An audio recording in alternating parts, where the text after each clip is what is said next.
Welcome to all my dears viewers in Samain mathematics research centre. जैसा कि आप लोग जानते हैं कि इस यूट्यूब चैनल पर स्पोकन का भी क्लास स्टार्ट कर दिए हैं, जो बहुत ही यूनिक और बेसिक लेवल से जा रहे हैं बताने के लिए। कोई भी बच्चा जो कभी भी इंग्लिश नहीं पढ़ा वो भी इस यूट्यूब चैनल्स के थ्रू अपना इंग्लिश इम्प्रूव कर सकता है। इम्प्रूव ही नहीं, वो उसको एक यूनिक वे बताएंगे जिससे वो खुद सेल्फ स्टडी करके एवरी डे 15 मिनट में वो अपना इंग्लिश इस तरह से बना लेगा कि जैसे कोई इंग्लिश स्पीकर बोलता है, वो भी एकदम सिंपल ट्रिक्स से। जिस तरह से मैं खुद प्रैक्टिस किया हूँ वैसे ही आप लोगों को बताएंगे, और अगर आप लोग वैसा करते हैं तो आपको खुद रियलाइज़ होगा कि मैं इंग्लिश अब फ्लुएंट कॉन्फिडेंस होकर किसी से भी बात कर सकते हैं। और वो ट्रिक्स देंगे जिससे आप अपना इंग्लिश बहुत ही फास्ट बना सकते हैं। बहुत से बच्चे इंग्लिश बोलना जानते हैं, पढ़ना जानते हैं, लेकिन ये नहीं जानते हैं कि कैसे पढ़ें कि मेरा इंग्लिश ही बहुत ही फास्ट, जिस समय बोले हमें हिंदी नहीं सोचना पड़े, और बोले तो उस समय हमें डर नहीं लगे कि मैं इंग्लिश जो बोल रहा हूँ कि मेरा गलत हो रहा है या सही हो रहा है। यही सब डर आपके माइंड से निकालना है, और आपके माइंड में जो हिंदी सोचने का सिस्टम है उसको भी हटाएंगे। और इस वीडियो में मैं स्ट्रक्चर बाय स्ट्रक्चर स्पोकन का बेसिक से बता रहे हैं। ये मेरा स्ट्रक्चर नंबर 5 है, ठीक है। तो अब जा रहे हैं बताने के लिए वो क्या है। तो देखिए, जब भी पास्ट टाइम में सब्जेक्ट के पास कुछ था, मतलब गुजरे हुए टाइम में सब्जेक्ट पास, मतलब जिसके बारे में बात करें उसके पास कुछ था, मतलब कोई चीज़, गाड़ी हो, बंगला हो, मोबाइल हो, फ़ोन हो, कुछ भी पास कुछ था, रखता था, ये भी हो सकता है। को डैश था, मतलब राम को मोबाइल था, ये इस टाइप से भी बात कर सकते हैं। में डैश था, राम में क्षमता था, ठीक है ना, एबिलिटी था। मुझे, हमें, तुम्हें, उसे डैश था, उसे एक गाड़ी था, उसे एक लैपटॉप था। तो इस टाइप का, तो इस तरह का स्ट्रक्चर का यूज़ करेंगे। तो वो क्या है, सब्जेक्ट हैड प्लस नाउन, ठीक है ना। जब भी इस टाइप का रहेगा तो ठीक है। पास्ट टाइम का तो मतलब आप लोग जानते ही होंगे, जो गुजरे हुए समय में सब्जेक्ट के पास, मतलब जिसके बारे में बात कर रहे हैं उसके पास कुछ था।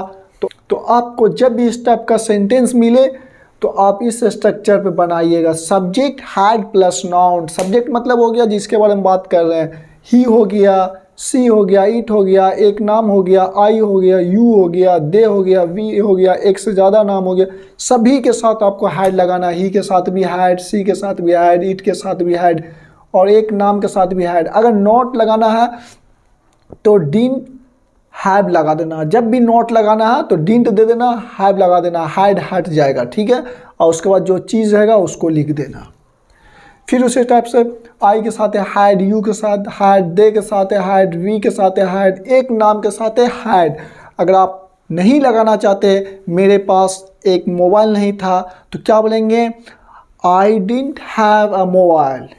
क्या हो जाएगा, I didn't have a mobile. तो मतलब कि जहाँ नहीं लगाना है तो डिडंट करके हैव लगा देना, उसके बाद जो चीज़ है उसका नाम दे देना। बस इतने ही, यही स्ट्रक्चर है जो बहुत ही इम्पोर्टेंट और यूनिक है। और भी इस तरह का देते जाएंगे स्ट्रक्चर, जिसके थ्रू आप अपना इंग्लिश बहुत ही इम्प्रूव फास्ट कर सकते हैं। और कॉन्फिडेंस, मेरा सबसे ज़्यादा एम है कॉन्फिडेंस और फास्ट, ये दो चीज़ के बारे में बताएंगे हर वीडियो में कि आपको क्या मेन चीज़ प्रैक्टिस करना, जो आपको कहीं भी किसी भी यूट्यूब चैनल पर नहीं बताया गया होगा, और जो सबसे इम्पोर्टेंट है। चलिए अब इसको एग्जाम्पल के थ्रू आपको समझाते हैं। मुझे एक दोस्त था, तो मुझे का क्या होगा, आई होगा, आई के साथ क्या आएगा, हैड होगा। तो आई हैड अ फ्रेंड, मुझे एक दोस्त था, तो क्या बोलेंगे, आई हैड अ फ्रेंड, ठीक है। उसी टाइप से मुझे एक मोबाइल था, तो मुझे क्या होगा, आई के साथ आएगा हैड, और हैड के बाद क्या आएगा, जो चीज़ है उसका नाम दे दो, तो बोलेंगे I had a mobile, I had a mobile. उसे एक गेंद था, यहाँ देखिए उसे एक गेंद था, क्या बोलेंगे, उसे क्या होगा, ही, क्या बोलेंगे, ही हैड अ बॉल, क्या बोलेंगे, ही हैड अ बॉल। फिर उसी टाइप से देखिए लास्ट वाले में, उसे 100 रुपये था, क्या बोलेंगे, he had 100 rupees, he had 100 rupees. तो ये मेरा पूरा ट्रांसलेट हो गया। अब देखिए बताने के लिए ज़रा जो मेन चीज़ और बहुत ही इम्पोर्टेंट है इंग्लिश स्पोकन के लिए, जो बहुत ही ज़्यादा बच्चे में प्रॉब्लम होता है, वो क्या होता है, फ्लुएंट नहीं बोल पाता, मतलब फास्ट नहीं बोल पाता और कॉन्फिडेंस होकर नहीं बोल पाता। वो बोलने से पहले सोचता है कि मैं सही बोल रहा हूँ गलत बोल, मेरा यही दो इम्पोर्टेंट्स है और यही दो बीमारी हर बच्चे के माइंड से निकालना है। और जिस तरीके से अगर हम बता दें उस तरह से आप 15 मिनट एवरीडे प्रैक्टिस कीजिए और 15 मिनट के बाद आप खुद सोचिएगा कि हाँ ये कुछ नया वे है और इसी के थ्रू हर कोई इंग्लिश सीख सकता, उसके अलावा कोई नहीं सीख सकता। चलते अब बताने के लिए वो ट्रिक्स है। तो आप देखे होंगे ये दोनों में क्या सेम आ रहा, तो यहाँ देखे होंगे कि यहाँ से यहाँ तक सेम आ रहा है ना, सेम आ रहा, लास्ट का चेंज हो रहा। तो आप लोगों को ये तीन चीज़ मानते, ये मेरा फर्स्ट हो गया, ये सेकंड हो गया, ये थर्ड हो गया। तो ये दो चीज़ हमेशा आएगा, चेंज होगा लास्ट वाला, आई के साथ अब हैड आएगा ही। जब भी पास्ट टाइम में सब्जेक्ट पास कुछ था और उसमें अगर सब्जेक्ट आई है तो आई के साथ अब हैड आएगा ही, चेंज होगा ये। इसमें भी देखिए आई के साथ हैड आया ही, लास्ट का चेंज हो रहा।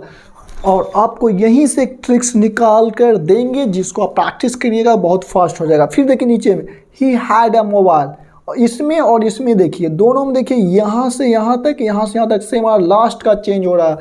तो इसमें आपको ये दो चीज़ प्रैक्टिस करना है और उसके बाद लास्ट का चेंज करते जाना। उसी टाइप से देखिए इसमें भी ये दो चीज़ आएगा ही, लास्ट का चेंज होता जाएगा। तो आपको यही का एक चार्ट बना के दे देंगे आपको कैसे प्रैक्टिस करना एवरी डे, और इतना कर लेना प्रैक्टिस कि जब आप बोले तो आपके होंठ पर से बहुत ही फास्ट निकल जाए। जब आप स्टार्टिंग में प्रैक्टिस कीजिएगा ना तो आपके होंठ पर से फास्ट में नहीं निकलेगा, तो आप समझिए आपका प्रैक्टिस नहीं हुआ। और जैसे आपको अपने होंठ से फास्ट निकलने लगे तो आप समझिए आपको प्रैक्टिस हो गया। और उसके बाद आप सेंटेंस बनाइए, आपको बहुत ही फास्ट और बहुत ही ईजी वे में और कॉन्फिडेंस फ्लुएंटली बोल सकते हैं। तो अब जा रहे हैं उस चार्ट पर डिस्कस करने के लिए, उसको कैसे प्रैक्टिस करना, और उस वो चार्ट को भी पूरा आपके सामने दे देते हैं। यही चार्ट सबसे इम्पोर्टेंट है इंग्लिश स्पोकन में। अगर कोई इंग्लिश अगर बहुत ही ज़्यादा और फास्ट फ्लुएंट कॉन्फिडेंस होकर सीखना चाहता है, जो बोलने के टाइम बच्चे हेजिटेट हो जाते हैं, क्या मैं सही बोल रहा हूँ कि रॉन्ग बोल रहा हूँ, गलत बोल रहा हूँ, तो वो उसका कमजोरी यही है। क्योंकि इस पर जितना अच्छे से उसका कमांड होगा और इतने ही टाइप से आप बात करते हैं इंग्लिश में, इससे ज़्यादा टाइप्स होता ही नहीं है। सब्जेक्ट चेंज हो जाएगा लेकिन ये जो जितने टाइप से दिखाया है उससे ज़्यादा कभी भी नहीं हो सकता। और यही सबसे इम्पोर्टेंट है जो आप लोगों को कहीं भी नहीं बताया जाता। तो आपको प्रैक्टिस कर लेना है। ही हैड, लास्ट में एक चीज आएगा उसको लिख लेना। मतलब तीन चीज में आपका दो चीज हमेशा वो आएगा ही और ये लास्ट वाला चेंज होगा। तो जो चीज आएगा ही जिसके साथ फिक्स है ही है, तो उस दोनों को प्रैक्टिस कर लीजिए।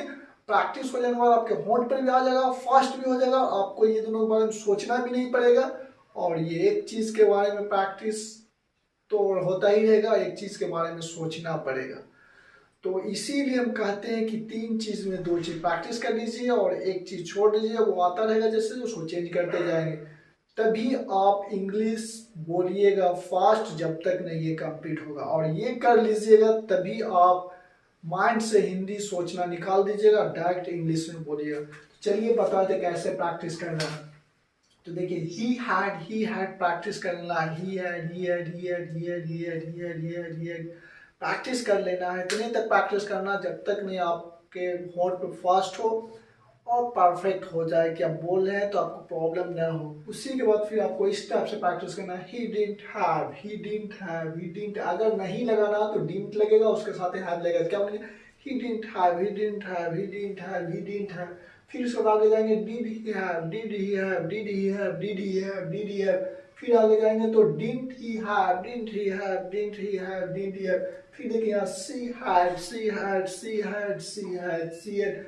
फिर क्या बोलेंगे, सी didn't have, she didn't have, she didn't have, she didn't have. Did she have, did she have, did she have, did she have, didn't she have, didn't she have, didn't she have, didn't she have. It had, it had, it had, it didn't have, it didn't have, it didn't have. did it have, did it have, did it have, did it have, didn't it have, didn't it have, did it have. फिर उसी type से I had, I had, I had, I didn't have, I didn't have, I didn't have, I didn't have. Did I have, did I have, did I have, didn't I have, didn't I have, did you had, you had, you had, you didn't have, you didn't have, you didn't have. Did you have, did you have, did you have, didn't you have, didn't you have, we had, we had, we had, we didn't have, we didn't have, we didn't have. Did we have, did we have, did we have, didn't we have, didn't we have. इसमें ये छूट गया है। तो इसी type से आप सबको प्रैक्टिस कर लेना है। इसके बाद ही आपको एक चीज लगाना, अगर जैसे बोलना है, जैसे बता देते हैं एग्जांपल के through. He had a pen, he had a car, he had a bungalow, he had a house, he had mobile, he had bike, he had phone। कुछ भी आप लगा सकते हैं, दो चीज से हमारा ही के साथ है, had आ रहा, लास्ट का चेंज करते जाइए। कुछ भी, मेरे पास किताब था, I had a book, I had a pen, I had a laptop, I had a computer, I had a bike। कुछ भी आप बोल सकते हैं, लास्ट का मैं चेंज कर रहा हूँ। यही वे है जिसके थ्रू मैं अपना इंग्लिश खुद इम्प्रूव किया हूँ और आप लोगों को ये तरीका बता रहा हूँ, जो तरीका आपको कहीं भी किसी कोचिंग में नहीं बताया गया होगा। यही सबसे इम्पोर्टेंट है, इतने ही में रोटेट करता आपका इंग्लिश, इससे ज़्यादा नहीं। तो आई होप ये आप लोगों को समझ में आ गया होगा, कैसे पढ़ना है, क्या करना है, क्या स्ट्रक्चर है, क्या राइट वे है, क्या रॉन्ग है। ग्रुप के साथ डिस्कस करने से पहले आप इसको प्रैक्टिस कर लीजिए, फिर आपको ग्रुप में डिस्कस करने की जरूरत भी नहीं, वहां से बात कीजिए ना, आपका फ्रेंड खुद सोचेगा कैसे आप प्रैक्टिस किए। तो यही राइट वे है जो मैं बता रहा हूँ। अगर आप लोगों को अच्छा लगे तो लाइक शेयर सब्सक्राइब जरूर कर दीजिएगा, इससे हमें मोटिवेट मिलता है और भी इससे यूनिक वीडियो लाएंगे जिससे आपको इंग्लिश सीखने में डिफिकल्ट नहीं हो। एकदम सिंपल वे में, खुद से अकेले में, किसी ग्रुप में, किसी फ्रेंड के साथ डिस्कस करने की जरूरत नहीं है। और जब ये सीख जाए तो आप किसी इंग्लिश स्पीकर सामने कॉन्फिडेंस होकर फ्लुएंट में इंग्लिश बात करें। तो आज के लिए